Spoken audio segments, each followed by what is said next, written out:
Hi friends, welcome to our channel. ఈరోజు ఈ part 2 వీడియోలో వారెంట్ వెబ్ సిరీస్లోని రిమైనింగ్ స్టోరీని చూద్దాం. మీరు ఫస్ట్ టైం ఈ వీడియోని చూస్తుంటే మాత్రం మీరు ఫస్ట్ పార్ట్ 1 వీడియోని చూసి ఆ తర్వాత ఈ వీడియోని చూస్తే క్లియర్గా అర్థమవుతుంది. ఆ పార్ట్ 1 వీడియో లింక్ని ఈ వీడియో డిస్క్రిప్షన్లో మరియు కామెంట్స్లో ఇస్తారు, చూసేయండి. ఇక టైం వేస్ట్ చేయకుండా స్టోరీలోకి వెళ్ళిపోదాం. Now let's start our video.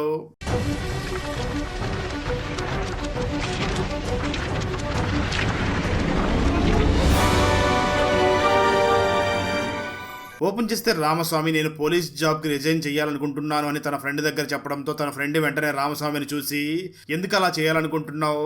ఇప్పుడు నువ్వు అన్ని కేసులను కూడా త్వరగా సాల్వ్ చేసేస్తున్నావు కదా, అలాంటి సమయంలో ఎందుకు ఇలాంటి నిర్ణయం తీసుకున్నావు అని అడుగుతూ ఉంటాడు. రామస్వామి వెంటనే తన ఫ్రెండ్ని చూసి మాట్లాడుతూ, నేను ఎప్పుడో కొత్తలో పోలీస్ జాబ్ అంటే ఏమిటో తెలియని రోజుల్లో ఒక దొంగ నన్ను కొట్టి పారిపోయాడు కదా, దాన్నే సాగ్గా చూపించి మన స్టేషన్లో ఉన్న పోలీసులు అందరూ కూడా నన్ను ఎగతాళి చేస్తూనే ఉంటారు. అందుకే నేను చాలా కసిగా ఇన్ని కేసుల్ని సాల్వ్ చేస్తూ వస్తున్నాను. అయినప్పటికీ స్టేషన్ లో నాకు మర్యాద ఇవ్వడం లేదు అంటూ ఉంటాడు. దానికి తన ఫ్రెండ్ వెంటనే రామస్వామిని చూసి, మన గురించి స్టేషన్ లో ఎక్కువ మంది మాట్లాడుకుంటున్నారు అంటే అది నీకు గౌరవం ఇవ్వకపోవడం కాదు, వాళ్ళు చేయలేని పని నువ్వు చేస్తున్నావు కదా, అందుకే వాళ్ళు ఎక్కువగా నీ గురించి ఆలోచిస్తూ నీ గురించి మాట్లాడుతున్నారు. నువ్వు ఇప్పుడు కనుక రిజైన్ చేసావంటే ఖచ్చితంగా నువ్వు చేతగాని వాడిలాగా వాళ్ళు ముందు మిగిలిపోతావు. నా మాట విని ఇప్పుడు ఎట్లాగైతే కేసులు సాల్వ్ చేస్తున్నావో సేమ్ అదే విధంగా మరికొన్ని కేసులు కూడా తీసుకుని వాటిని సాల్వ్ చేస్తూ ఉండు, అప్పుడే నువ్వు ఇంకా ముందుకు వెళ్ళగలవు అని చెప్పి ఆ రామస్వామిని మోటివేట్ చేస్తూ ఉంటాడు. కట్ చేస్తే ఆ తర్వాత రోజు మార్నింగ్ రామస్వామి ఒక లేడీ కానిస్టేబుల్ దగ్గరికి వెళ్ళి, ఆ డేవిడ్కి సంబంధించినటువంటి కేసు ఫైల్ నాకు ఇవ్వు అని చెప్పి ఆ ఫైల్ని తీసుకుంటాడు. రామస్వామి వెంటనే ఆ ఫైల్ని చాలా తీవ్రంగా పరిశీలిస్తూ ఉంటాడు. అప్పుడే రామస్వామికి ఈ డేవిడ్కి మరియు ఒక బంగారు షాపు ఓనర్తో పరిచయం ఉన్నట్లుగా ఉంది అని, వెంటనే ఆ బంగారు షాపు ఓనర్ దగ్గరికి వెళ్ళి తన పోలీస్ స్టైల్లో కొట్టి ఎంక్వైరీ చేస్తూ, నిజం చెప్పు, నీకు ఆ డేవిడ్ గురించి ఏం తెలుసో నిజం చెప్పు, లేదంటే నాలో ఉన్నటువంటి మరొక యాంగిల్ని చూస్తావు అని వార్నింగ్ ఇస్తాడు. దాంతో ఆ గోల్డ్ షాప్ ఓనర్ డేవిడ్ గురించి తనకు తెలిసిన విషయాలన్నీ కూడా రామస్వామికి చెప్పేస్తాడు. అదేవిధంగా ఆ గోల్డ్ షాప్ ఓనర్ రామస్వామిని చూసి, డేవిడ్ ఇక్కడ దగ్గరలో క్యాటరింగ్ చేస్తూ ఉన్నటువంటి ఒక వ్యక్తితో చాలా క్లోజ్గా మూవ్ అవుతూ ఉంటాడు అని అతను ఫోన్ నెంబర్ని కూడా ఇచ్చేస్తాడు. దాంతో ఆ ఫోన్ నెంబర్ని తీసుకున్నటువంటి రామస్వామి చాలా తెలివిగా క్యాటరింగ్ చేస్తున్నటువంటి వ్యక్తి దగ్గరికి వెళ్ళి, త్వరలో నాకు పెళ్లి జరగబోతుంది, నువ్వే వంటలు చేయాలి, దాని గురించి కొంచెం మాట్లాడాలి అని బయటికి తీసుకుని వెళ్ళి ఆ వెంటనే పోలీస్ స్టైల్లో కొట్టి ఎంక్వైరీ చేస్తాడు. దాంతో దెబ్బల్ని భరించలేక క్యాటరింగ్ వ్యక్తి వెంటనే రామస్వామిని చూసి తనకి డేవిడ్ గురించి పూర్తి డీటెయిల్స్ ఇస్తూ అదేవిధంగా డేవిడ్ ఫోన్ నెంబర్ని కూడా ఇచ్చేస్తాడు. ఆ తర్వాత రోజు రామస్వామి స్టేషన్కి వెళ్ళి ఉన్న సమయంలో లేడీ కానిస్టేబుల్ రామస్వామిని చూసి, ఆ డేవిడ్ ఫైల్ని మళ్ళీ నువ్వు ఎందుకు తీసుకున్నావు, వాడి వల్లే కదా నీకు కెరీర్లో ఒక మచ్చ వచ్చింది, అతని గురించి మళ్ళీ ఏం విచారించుకోని అంటూ ఉంటుంది. అయితే రామస్వామి మాత్రం లేడీ కానిస్టేబుల్ని చూసి, మీరేం కంగారు పడకండి, నేను ఆల్రెడీ విచారించడం మొదలుపెట్టాను, ఆ డేవిడ్ ఫోన్ నెంబర్ని కూడా సంపాదించాను అని అంటూ ఉంటాడు. దాంతో ఆ లేడీ కానిస్టేబుల్ తనను అభినందిస్తూ ఉండడంతో ఇంతలో అక్కడ ఒక కానిస్టేబుల్ వచ్చి మన రామస్వామిని చూసి, నువ్వు ఆ డేవిడ్ ఫోన్ నెంబర్ని సంపాదించావంట కదా, నువ్వు చాలా బాగా పనిచేస్తున్నావు అంటూ ఆ రామస్వామి ఫోన్ తీసుకుంటాడు. ఆ సమయంలో పొరపాటున డేవిడ్కి ఫోన్ వెళ్ళిపోతుంది. అది చూసినటువంటి రామస్వామి వెంటనే కానిస్టేబుల్ని చూసి, ఏంటి సార్ మీరు కాల్ చేసేశారు, నేను సీక్రెట్గా డైరెక్ట్గా వెళ్ళి తనను పట్టుకోవాలనుకున్నాను, ఇప్పుడు ఏం చెయ్యాలని ఆలోచిస్తూ ఉంటాడు. మరోపక్క ఆ డేవిడ్ కూడా ఫోన్ లిఫ్ట్ చేసేయడంతో రామస్వామి వెంటనే అక్కడ ఉన్నటువంటి లేడీ కానిస్టేబుల్ని చూసి, నువ్వే ఏదో ఒకటి మేనేజ్ చేయని ఫోన్ తనకిస్తాడు. దాంతో ఆ లేడీ కానిస్టేబుల్ మాట్లాడుతూ, సార్ పొరపాటున వేరే వాళ్ళకి ఫోన్ చేయబోయి మీకు ఫోన్ వచ్చేసింది అని అంటూ ఉంటుంది. అయితే ఆ మాటలో ఉన్నటువంటి డేవిడ్ మాత్రం, పర్వాలేదు నీ వాయిస్ చాలా స్వీట్ గా ఉంది అంటూ చాలా రొమాంటిక్ గా తనతో మాట్లాడుతూ ఉంటాడు. ఆ లేడీ కానిస్టేబుల్ వెంటనే సారీ సార్ అని చెప్పి ఫోన్ పెట్టేస్తుంది. దాంతో రామస్వామి, ఆ డేవిడ్ ఇప్పుడు ఒక లేడీ వాయిస్ వినేశాడు, అసలే వాడు అమ్మాయిలు పిచ్చివాడు, వాడు మళ్ళీ మళ్ళీ ఫోన్ చేసే అవకాశం కూడా ఉంది, వాడు ఫోన్ చేసిన ప్రతిసారి కూడా నేను ఎవరితో మాట్లాడించాలి అని ఆలోచిస్తూ ఉంటాడు. సరిగ్గా అదే సమయంలో పోలీస్ స్టేషన్ దగ్గరికి ఒక ప్రాస్టిట్యూట్ సైన్ చేయడం కోసం వచ్చి ఉంటుంది. దాంతో రామస్వామి వెంటనే అమ్మాయి దగ్గరికి వెళ్ళి తనను ఒప్పించి, ఈ డేవిడ్ ఫోన్ చేసినప్పుడల్లా కూడా నువ్వు తనతో చాలా రొమాంటిక్ గా మాట్లాడాలి అని చెప్పి తనను ఒప్పిస్తాడు. దానికి తను కూడా ఒప్పుకోవడంతో తను రోజు కూడా ఆ అమ్మాయి దగ్గరికి వెళ్ళి ఆ డేవిడ్ కి ఫోన్ చేయిస్తూ తనతో మంచిగా మాట్లాడిస్తూ ఉంటాడు. ఒకరోజు రామస్వామి ఎప్పటిలాగానే ఆ డేవిడ్తో మాట్లాడించడం కోసం ఆ వేసి దగ్గరికి వెళ్ళి మాట్లాడుతూ ఉంటాడు. సరిగ్గా అదే సమయంలో రామస్వామి పెళ్లి చేసుకోబోయే అమ్మాయి అది చూసి వెంటనే రామస్వామి దగ్గరికి వెళ్ళి, నేను ఎప్పుడు ఫోన్ చేసినా సరే కేసు వర్క్ మీద పని చేస్తున్నాను అంటూ ఉంటావు, నువ్వు వర్క్ చేసే కేసు ఇదా అని చెప్పి వెంటనే తన ఎంగేజ్మెంట్ క్యాన్సిల్ చేసుకుని రామస్వామి తొడిగినటువంటి రింగిని కూడా తీసి తన మొహాన్ని కొట్టేసి మన పెళ్లి క్యాన్సిల్ అని చెప్పి అక్కడి నుంచి ఆ అమ్మాయి వెళ్ళిపోతుంది. అయితే రామస్వామి మాత్రం, నేను ఎంత చెప్పినా ఈ అమ్మాయి వినే మూడులో లేదు అని తను కూడా ఆ అమ్మాయి బ్రేకప్ చెప్పినప్పటికీ కొంచెం కూడా బాధపడకుండా ఈ కేసు మీదనే ఎక్కువ ఫోకస్ పెట్టి ఆ కేసు మీదనే వర్క్ చేస్తూ ఉంటాడు. అలా రామస్వామి ఇంటికి కూడా వెళ్లకుండా ఎప్పుడు ఈ కేసు గురించి ఆలోచిస్తూ ఆ అమ్మాయి దగ్గరికి వెళ్ళి తనకు ఫోన్ చేపిస్తూ ఉంటాడు. దాంతో డేవిడ్కి ఇదంతా కూడా పోలీసులే చేపిస్తున్నట్లుగా ఉన్నారు. ఆ అమ్మాయి చేత నాకు రెగ్యులర్గా ఫోన్స్ చేపిస్తూ ఉన్నది పోలీసులు ఏమో అని ఆ డేవిడ్కి తెలిసిపోతుంది. దాంతో డేవిడ్ తనకి విషయం తెలిసిపోయినప్పటికీ తనకేమీ తెలియనట్లుగా ఆ అమ్మాయితో మాట్లాడుతూ ఏదో ఒక రోజు వీళ్ళు నా దగ్గరికి వస్తారు కదా, అప్పుడు నేనే వాళ్ళకి సమాధిని కడతాను అనుకుంటూ ఉంటాడు. కట్టిస్తే ఒకరోజు ఆ డేవిడ్ దొంగ ఉన్నాడు కదా, తను డైరెక్ట్గా ఆ అమ్మాయికి ఫోన్ చేసి నేను మదురైలో ఉన్నాను, మనమిద్దరం కూడా ఒకసారి కలుద్దామా అని ఫోన్ చేసి మాట్లాడుతూ ఉంటాడు. ఆ మాటలు విన్నటువంటి ఆ అమ్మాయి వెంటనే రామస్వామి దగ్గరికి వెళ్ళి మాట్లాడుతూ డేవిడ్ నన్ను కలవాలనుకుంటున్నాడు అని అంటూ ఉంటుంది. మరోపక్క డేవిడ్ మాత్రం ఒక ప్లాన్ వేస్తూ ఉంటాడు. మనకు ఒకేసారి 2 పనులు కూడా అయిపోవాలి. అదేమిటి అంటే ఆ అమ్మాయితో కలిసి సుఖాన్ని అనుభవించాలి, అదేవిధంగా మనల్ని పట్టుకోవాలని ట్రై చేస్తున్నటువంటి పోలీసులను కూడా చంపేయాలి. ఆ తర్వాత ఆ అమ్మాయిని అనుభవించిన తర్వాత ఆ అమ్మాయిని కూడా చంపేయాలి అని ప్లాన్ చేస్తూ ఉంటాడు డేవిడ్. మరోపక్క రామస్వామి మరియు ఆ వేశ్య ఇద్దరు కూడా మదురై దగ్గరికి బయలుదేరబోతూ ఉండగా ఇంతలో రామస్వామికి ఇంటి నుంచి ఫోన్ చేసి మీ నాన్నకి హార్ట్ అటాక్ వచ్చింది, హాస్పిటల్కి తీసుకుని వెళుతున్నాం, నువ్వు వెంటనే అక్కడికి బయలుదేరి వచ్చి అని చెప్పి ఫోన్ చేస్తూ ఉంటారు. దాంతో రామస్వామి చాలా బాధపడుతూ వెంటనే హాస్పిటల్ దగ్గరికి వెళ్ళిపోవడంతో అప్పటికి అక్కడికి ఇన్స్పెక్టర్ వచ్చి రామస్వామిని చూసి నువ్వు ఎప్పుడు కూడా డ్యూటీ అంటూ ఇంట్లో ఉన్నటువంటి పేరెంట్స్ని సరిగ్గా పట్టించుకోవడం లేదు, ఇంట్లో ఉన్నటువంటి పేరెంట్స్ని కూడా చూసుకోవాల్సిన బాధ్యత కూడా నీదే, నువ్వు ఒక పని చెయ్యి, నువ్వు ఒక వారం రోజుల పాటు సెలవు పెట్టి దగ్గరుండి మీ నాన్నని జాగ్రత్తగా చూసుకో, నీ దగ్గర డబ్బులు ఉన్నాయో లేవో, ఇవిగా నా దగ్గర కొంత డబ్బులు ఉన్నాయని ఇన్స్పెక్టర్ కొంత డబ్బులు కూడా రామస్వామికి ఇచ్చి అక్కడి నుంచి వెళ్ళిపోతాడు. దాంతో రామస్వామి ఆ హాస్పిటల్లోనే వారం రోజులు ఉంటూ తన ఫాదర్ని చాలా జాగ్రత్తగా చూసుకుంటూ ఉండగా ఆ సమయంలోనే రామస్వామికి అక్కడ వర్క్ చేస్తున్నటువంటి ఒక నర్సుతో పరిచయం ఏర్పడుతుంది. ఇద్దరు కూడా ఒకరినొకరు ఇష్టపడుతూ ఉండడంతో ఇద్దరు కూడా బయట తిరుగుతూ ఉంటారు. ఆ తర్వాత ఇరు కుటుంబాలకి సమ్మతం కావడంతో ఇద్దరికి కూడా ఎంగేజ్మెంట్ కూడా చేస్తారు. కట్టిస్తే ఆ తర్వాత రోజే రామస్వామి మళ్ళీ ఆ వేసి దగ్గరికి వెళ్ళి మాట్లాడుతూ ఆ డేవిడ్కి ఫోన్ చేయించి మాట్లాడిస్తూ ఉంటాడు. ఆ డేవిడ్ మాత్రం చాలా కోపంగా ఆ అమ్మాయితో మాట్లాడుతూ నువ్వు ఆ రోజు ఎందుకు రాలేదు, నువ్వు వస్తావని నేను చాలా ఏర్పాట్లు చేశాను అని తిడుతూ ఉంటాడు. దానికి ఆ అమ్మాయి మాత్రం సారీ, ఆ రోజు నేను రాలేకపోయాను, నాకు వేరే పని ఉంది, ఈసారి ఖచ్చితంగా నువ్వే ఒక డేట్ చెప్పు, ఆ డేట్లో నేను ఖచ్చితంగా వస్తాను అని అంటూ ఉండడంతో డేవిడ్ ఆ అమ్మాయితో రేపే నువ్వు రావాలి అని అంటాడు. దానికి ఆ అమ్మాయి కూడా సరే అని చెప్పి వెంటనే రామస్వామితో కలిసి వాళ్ళిద్దరూ కూడా మదురైకి బయలుదేరి వెళతారు. అలా మదురైకి వెళ్ళినటువంటి రామస్వామి మరియు ఆ అమ్మాయి ఇద్దరు కూడా డేవిడ్ని పట్టుకోవడానికి డేవిడ్ చెప్పినటువంటి అడ్రస్ దగ్గరికి వెళుతూ ఉంటారు. సరిగ్గా అదే సమయంలో రామస్వామికి ఇన్స్పెక్టర్ ఫోన్ చేసి నువ్వు ఎక్కడ ఉన్నావు, అర్జెంటుగా స్టేషన్కి రా, నీకు మరొక కేసు ఇవ్వబోతున్నాను, నువ్వు రేపటి నుంచి ఆ కేసు మీదనే వర్క్ చేయాలి అని అంటూ ఉంటాడు. దాంతో రామస్వామి ఏమీ మాట్లాడకుండా వెంటనే ఆ ఫోన్ని కట్ చేసి వెంటనే డేవిడ్ని పట్టుకోవడానికి అక్కడి నుంచి బయలుదేరి వెళుతూ ఉంటాడు. కట్ చేస్తే 6 గంటల తర్వాత స్టేషన్లో ఉన్నటువంటి ఇన్స్పెక్టర్ ఆ రామస్వామిని తలుచుకుంటూ నా ఫోన్ని కట్ చేస్తాడు అంటూ తిట్టుకుంటూ ఉంటాడు. మరోపక్క స్టేషన్ లో ఉన్నటువంటి పోలీసులందరూ కూడా ఇప్పుడిప్పుడే బాగా పనిచేస్తున్నాడు అనుకుంటూ ఉన్నాం, ఇంతలోనే ఎందుకు ఈ విధంగా ప్రవర్తిస్తున్నాడు అని చెప్పి ఆ రామస్వామిని తిట్టుకుంటూ ఉంటారు. సరిగ్గా అదే సమయంలో రామస్వామి ఆ డేవిడ్ ని కొట్టుకుంటూ స్టేషన్ దగ్గరికి తీసుకుని వస్తూ ఉంటాడు. అది చూసినటువంటి పోలీసులు నిజమైన పోలీస్ అంటే వీడే అని చెప్పి ఆ రామస్వామిని పొగుడుతూ ఉంటారు. రామస్వామి మాత్రం వీడి వల్లే కదా నాకు డిపార్ట్మెంట్ లో చెడ్డ పేరు వచ్చింది అని ఆ డేవిడ్ ని వెంటనే సెల్ లోపలికి తీసుకుని వెళ్లి చాలా తీవ్రంగా కొడుతూ ఉంటాడు. ఇన్స్పెక్టర్ వెంటనే రామస్వామి దగ్గరికి వెళ్ళి ప్లీజ్ అతన్ని ఇంతకు మించి కొట్టొద్దు, అతను చనిపోయే ప్రమాదం ఉంది, అతన్ని కొట్టొద్దు, నువ్వు చాలా మంచి పోలీస్ ఆఫీసర్వి అని పొగుడుతూ ఉంటాడు. దాంతో అప్పుడు రామస్వామి కొంచెం శాంతించి అక్కడి నుంచి బయటకు వచ్చేస్తాడు. కట్ చేస్తే ఆ తర్వాత రోజు మార్నింగ్ ఇన్స్పెక్టర్ రామస్వామిని తన దగ్గరికి పిలిచి ఎందుకు నువ్వు నిన్న ఆ విధంగా ప్రవర్తించావు, ఎందుకు తనను అంత తీవ్రంగా కొట్టావు, నీకు అంత కోపం ఉండకూడదు, తనను నువ్వు కొట్టినటువంటి దెబ్బలకి తను చనిపోతే ఎవరు రెస్పాన్సిబిలిటీ అని అంటూ ఉంటాడు.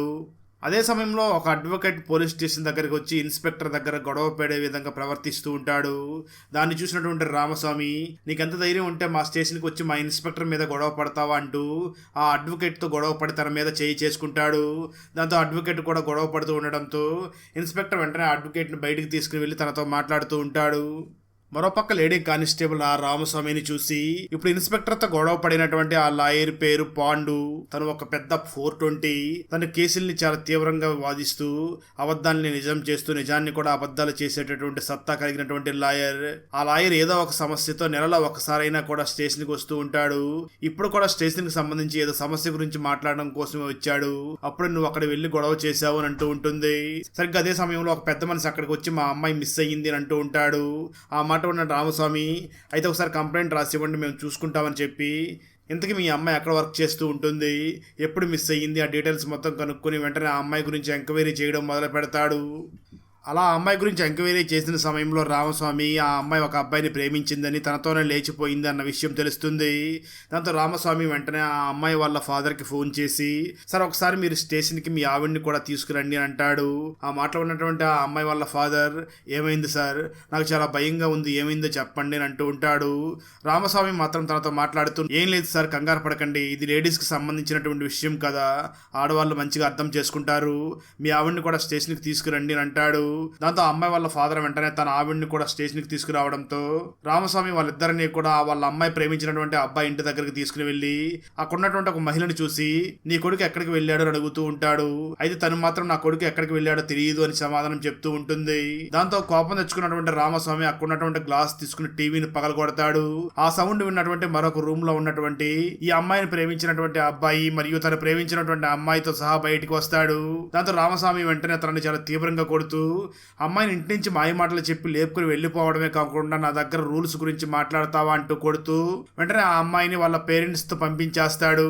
అయితే ఆ అబ్బాయి మాత్రం రామస్వామిని చూసి, మేమిద్దరం కూడా మేజర్స్, ఈ రోజు కాకపోయినా రేపైనా పెళ్లి చేసుకుంటాము అని అంటూ ఉంటాడు.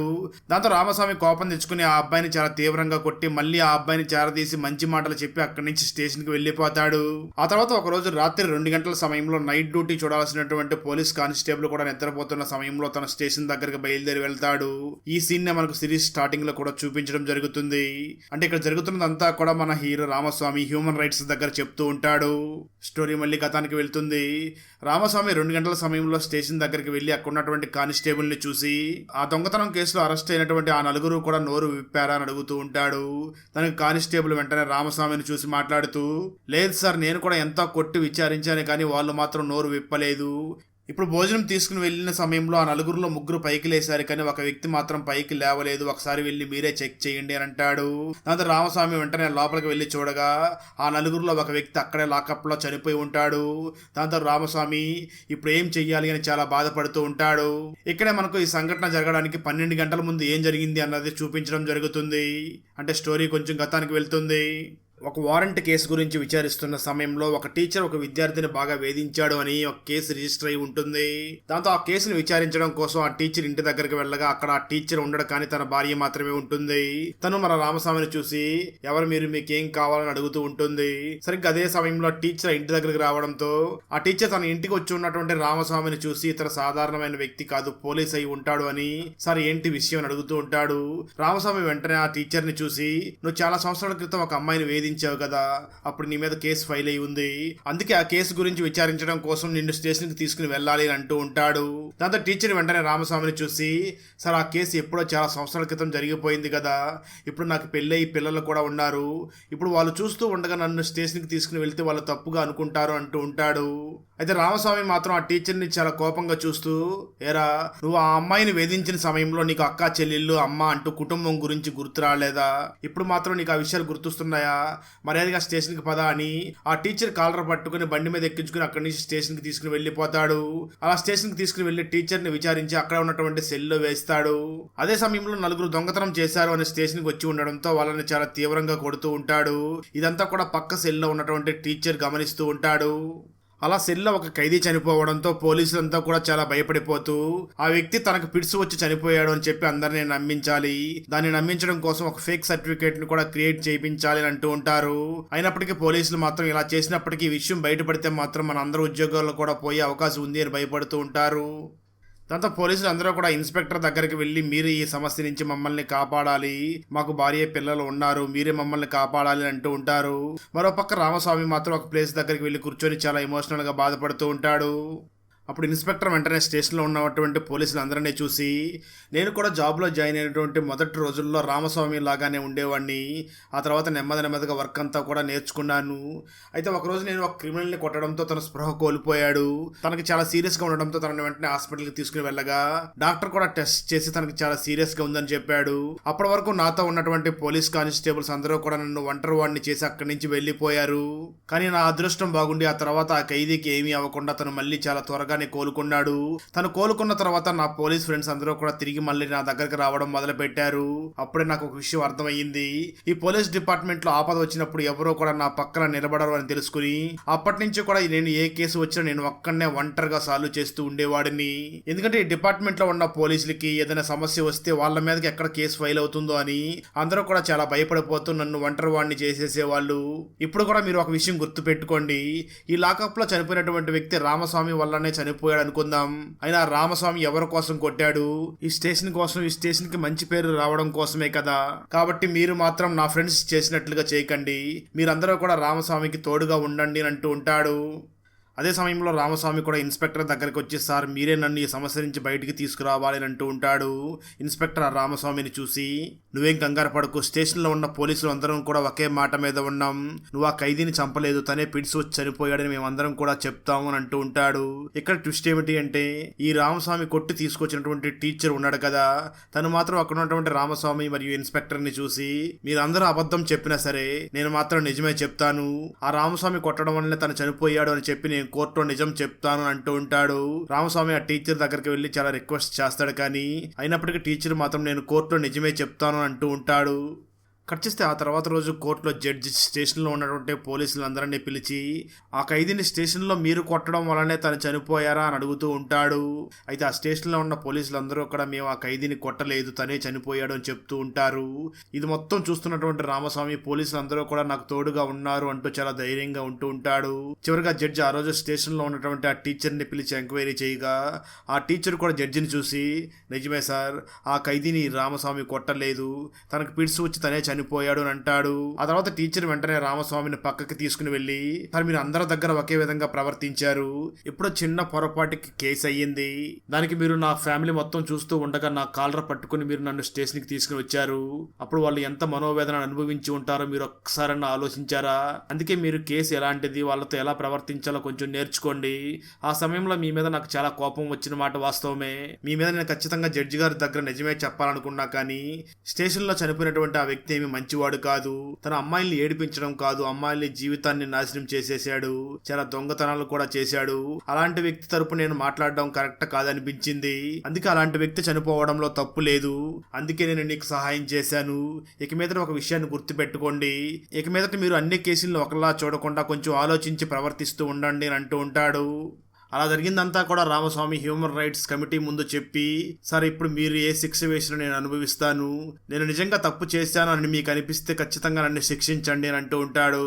దాంతో హ్యూమన్ రైట్స్ వాళ్ళు, తప్పు చేసిన వాళ్ళ కంటే కూడా తప్పు తెలుసుకున్న వాళ్ళే గొప్ప మనుషులు అని వెంటనే రామస్వామిని చూసి, మీరు ఇక మీదట ఇలాంటి పొరపాట్లు చేయకుండా మంచిగా డ్యూటీని చెయ్యండి అని చెప్పి అక్కడి నుంచి పంపించేస్తారు. అలా రామస్వామి అక్కడి నుంచి బయటకు వచ్చి, తను ఇంతకుముందు పట్టుకున్నటువంటి డేవిడ్ చాలా నేరాలు చేశాడు అని తెలుసుకుని ఆ కేసుల గురించి విచారించాలని డిసైడ్ అవుతాడు. అలా సెకండ్ సీజన్ కి లీడ్ ఇచ్చి ఫస్ట్ సీజన్ అక్కడతోనే ముగిస్తారు. ఆ రాజ్యంలోని రాజు సొంత కూతుర్ని అందరి ముందు చూస్తూ ఉండగా ఎందుకు కాల్చి చంపేశాడు? ఆ రాజు కూతురు ఏం చేసింది? మరి రాజు కొడుకు ఇప్పుడు ఎక్కడ ఉన్నాడు? ఆ కోటలో ఉన్న దెయ్యం ఎవరిది? తను ఎవరి మీద ప్రతీకారం తీర్చుకుంటున్నాడు? ఆ కోటలో ఉన్న దెయ్యాన్ని వదిలించడానికి వచ్చిన దొంగ బాబాకి ఎలాంటి సిచ్యువేషన్స్ ఎదురయ్యాయి? చివరికి ఆ రాజు యొక్క రహస్యం తెలిసిందా లేదా అన్నదే 2024లో హిందీ లాంగ్వేజ్ లో రిలీజ్ అయినటువంటి భూల్ భులాయే 3 మూవీ స్టోరీ. ఈ హిందీ ఫుల్ మూవీ స్టోరీని తెలుగులో వినాలి అనుకుంటే ఈ వీడియో డిస్క్రిప్షన్ లో ఉన్న లింక్ ని క్లిక్ చేసి చూడండి. Thanks for watching. Friends, video నచ్చినట్లయితే లైక్ చేసి ఒక చిన్న కామెంట్ చేస్తే మాకు నెక్స్ట్ వీడియో చేయడానికి ఎంకరేజింగ్ గా ఉంటుంది. అలాగే ఛానల్ ని సబ్స్క్రైబ్ చేసి పక్కనే ఉన్న బెల్ ఐకాన్ ని క్లిక్ చేసి సపోర్ట్ చేయండి. Thanks for watching. జై హింద్.